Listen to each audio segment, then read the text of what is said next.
ఇదంతా వ్యూహం pre release event విజయవాడలో జరిగిన తర్వాత వచ్చిన పరిణామాలు.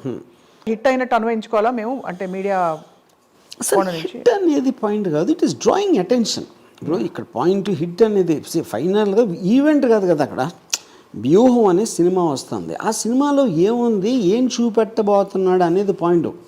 వ్యూహం ఈవెంటా, ఇంటర్వ్యూలో అదన్నాడా, లేకపోతే ఇక్కడ చేశాడా, అది పాయింటే కాదు. ఇది వాళ్ళ కన్సర్న్ నేను చెప్పేది. అవును, అప్పుడు మీరు కోర్టుకి వెళ్ళి సెన్సార్ బోర్డ్ సర్టిఫికేట్ రివోక్ చేయమని చెప్పి, లేకపోతే ఇంకోటి ఏదో చెప్పి, ఇవన్నీ కూడా ఫస్ట్ ఆఫ్ ఆల్ సినిమాలో ఏముంటుందని ఎవరైనా ఎక్స్పెక్ట్ చేస్తారు? అంతే, which is the bigger question. ఇప్పుడు సింపుల్ థింగ్, మనం ఎవరైనా సరే మనం పొద్దున్న నోరెప్పితే మనం ఒక ఒపీనియన్ చెప్తాం, ఒక స్పెక్యులేషన్ చేస్తాం, ఒక దాన్ని డిఫెండ్ చేస్తాం, ఒక దాన్ని ఒఫెన్సివ్గా చెప్తాం, ఎవరినో ఏదో convince. Whole point of communication is only that. అది భార్యాభర్తల మధ్య, ఫ్యామిలీ మెంబర్సా, ఎంప్లాయీసా, కలీగ్సా, పొలిటికల్ పార్టీసా, ఎవరన్నా చేసేది అదే. ఇన్ని కథలు వస్తాయి సినిమాలు, అన్ని ఏంటి, క్యారెక్టర్స్ కాన్ఫ్లిక్ట్ ఉంటాయి. సో రియల్ లైఫ్ ఆస్పెక్ట్లో కూడా అది ఉంటుంది.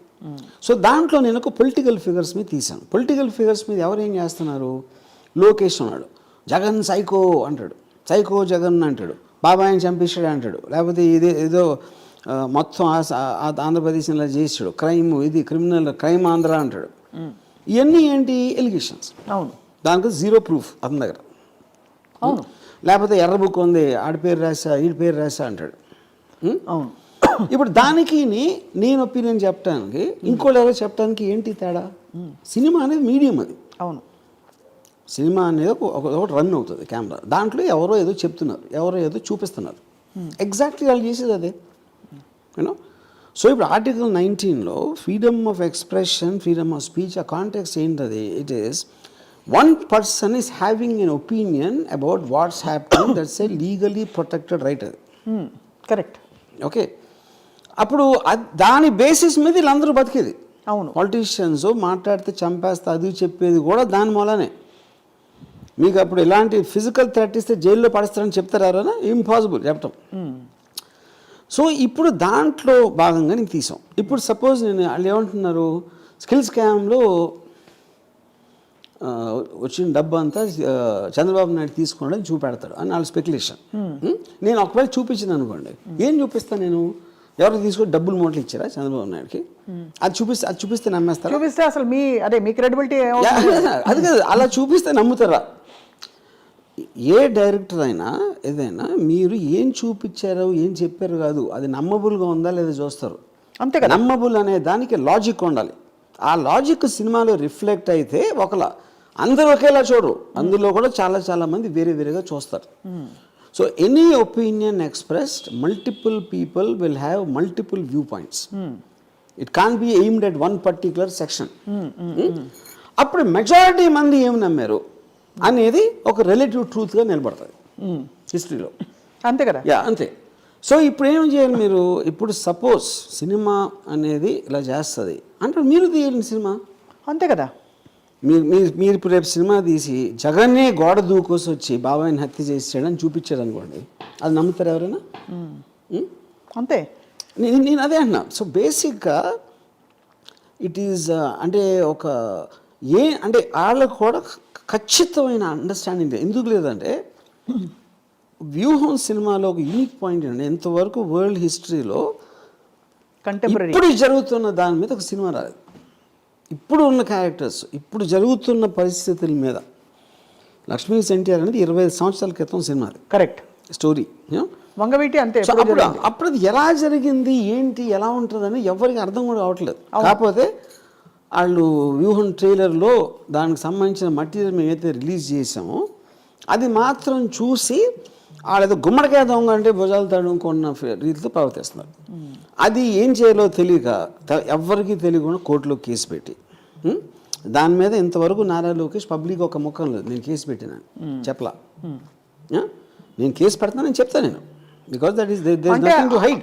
అలా కేసు పెడితే కూడా వాళ్ళు దడుచుకుంటారని ఎక్కడ అన్వయించుకుంటారో అని ఏం కాదు, ఫైనల్ వస్తుంది కదా బయటికి.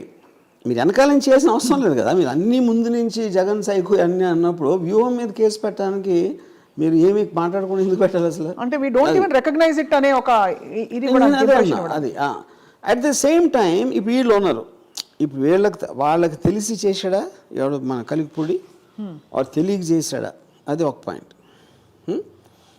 కానీ ఇది జరిగిన తర్వాత కూడా నేను ట్యాగ్ చేసినా కూడా వాళ్ళు ఎవరు రియాక్ట్ అవ్వాలి, అసలు ఇది లేదు అన్నట్టు బిహేవ్ చేస్తున్నారు.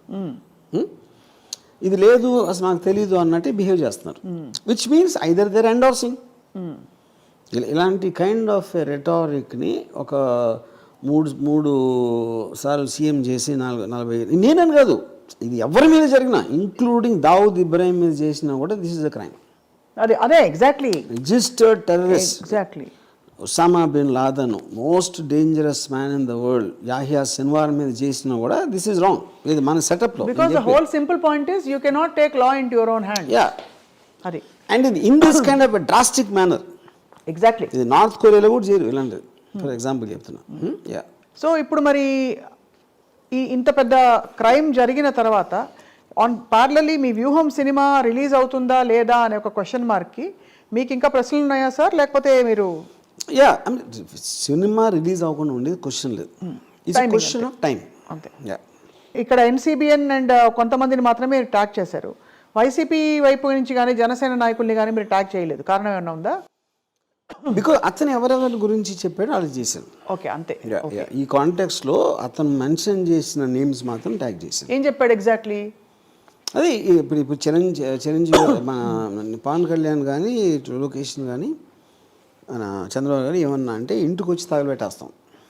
యా, అలాంటి ఇంటికి వచ్చి తగలబెట్టేస్తాం. మొన్న ఈ గొడవలన్నీ మీ ఆఫీస్ ఎదురుకుండానే జరిగినప్పుడు what did you feel?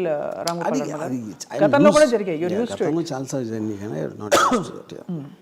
Now when you వాళ్ళందరూ కూడా నేను చెప్పినట్టు యూట్యూబ్ వాళ్ళు they just want to have one video and ఈ వీడియో అక్కడ పంపుతారు, వీడియో తీసి పంపి వాళ్ళు ఏమన్నా కొంచెం ఇంట్రెస్ట్ చూపెట్టి 10 వరకు పంపిస్తే they might again start doing that. అది ఇంతకీ ఇతను నాకు తెలిసి ఉపాధ్యాయ వృత్తిలో ఉన్నట్ట.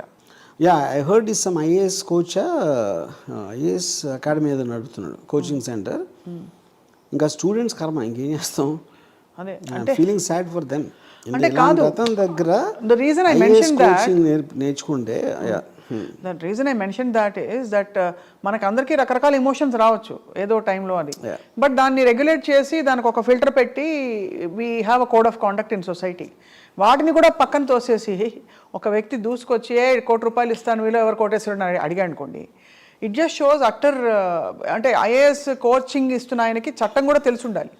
పోనీ ఏదో ఎమోషన్లో అనేసారా కాదు, చట్టం తెలిసిన ఒక వ్యక్తి, ఉపాధ్యాయ వృత్తిలో ఉండే ఒక వ్యక్తి ఎంత పొలిటికల్ లాయల్టీస్ ఉన్నా కూడా ఇంకొక మనిషిని చంపిస్తాను అని అనడం అన్నది ఇట్ ఈస్ అట్టర్, ఏం చెప్పాలి ఇంకా, disrespect towards the constitution. I think అది చాలా కాన్స్టిట్యూషన్ అంతవరకు లేదు. This is like బర్బరిజం.